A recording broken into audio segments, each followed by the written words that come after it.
Okay, this is the FIDUE A83 by a company called, I guess, FIDUE.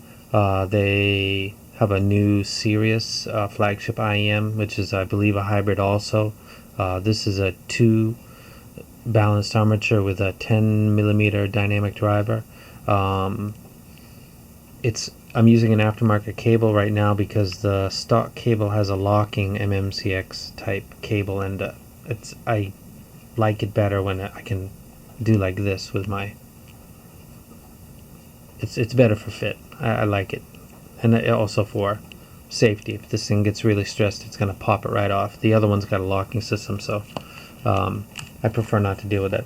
This comes with a Pelican case, and that's noteworthy because I bought a pair of $800 ASG 2.5s, and the case was so small that it didn't actually fit the IMs inside of it, and I didn't get the tips that I ordered.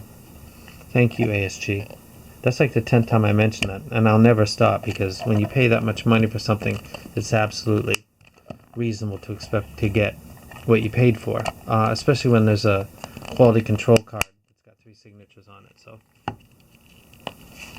if you like rock and roll, if you like 80s rock, if you like stuff 80s 90s with just the way that stuff was mixed, arena rock, you would really like these. These have a great treble, and they're not sibilant in any way. They really are close to the line of being too much treble, but they do that without actually being too much treble, which is kind of amazing because I'm used to mostly rolled off gear aside from the EX1000.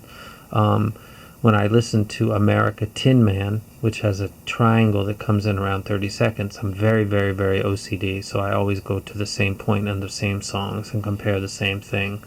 And this gave the triangle more volume than my EX1000s, which are famous for being high in the treble, except they've got a peak that's close to 8K, which annoys some people. I don't think mine's are that, but they're my favorite IMs. I put up with that. These have better detail in the upper treble than the EX1000, but they don't get anywhere near sibilance, which is kind of weird. Don't know how they do that. It's a 10mm driver dedicated to the bass, and it's got 2 balanced armatures, which are taking care of, I guess, the later mids to the upper treble. And it sounds like it's got a super tweeter, like the Sony Z5s have, because of the way that it sparkles. These are, if you like sparkle, this would be a set that you would like. And I in fact do like sparkle. So these were sitting in a box for like 2 months because they took a long time to come to me from the original mail I sent to Teo. And then like 4 months later, he got back to me, said he had been sick and some stuff, and then said, how about I send that to you, and I'll send this to you. And he sent these as well. And the ones that he sent to me, which are the D2s, I believe, they're all right. These were sent as an additional to that, and these I actually turned out really liking. These are very nice. I like the visual. The fit is very good. The mids are good.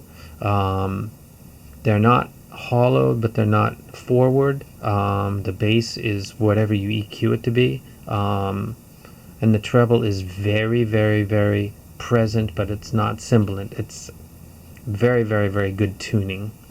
They gave you a lot of detail with that sparkle, and they didn't make it fatiguing, so you could listen to these for quite a while and not get that fatigue that is usually associated with hot treble or too much treble. These are very, very nice. I'm going to do a proper review for Head-Fi, but just so that people can see it.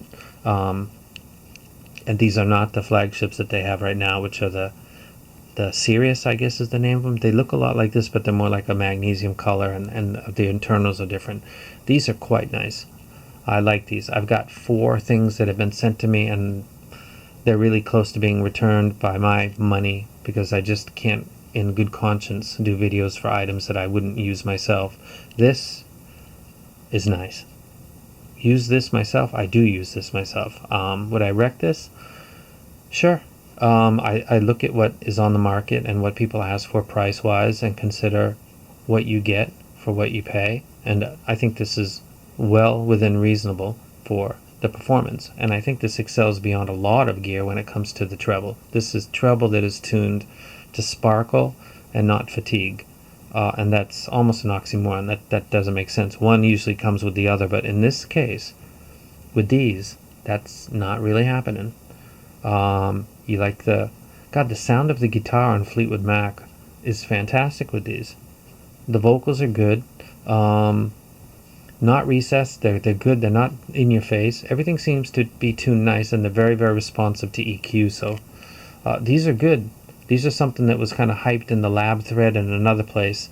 And sometimes I get the feeling like people are hyping stuff. And then I hear it, and yeah, they were. This is not a set that was hyped. This was loved, and I get why they were loved. These are very, very nice. This is a nice set, and I'll be doing a proper review to put on HeadFi coming soon.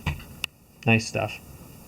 You like your guitar, you like folk rock and stuff, nail this one. You like Def Leppard, you want to get 80s and get nostalgic, these are pretty awesome, man. And since they got a new flagship release, maybe these are going down in price. I don't know. These are good though. These are a get.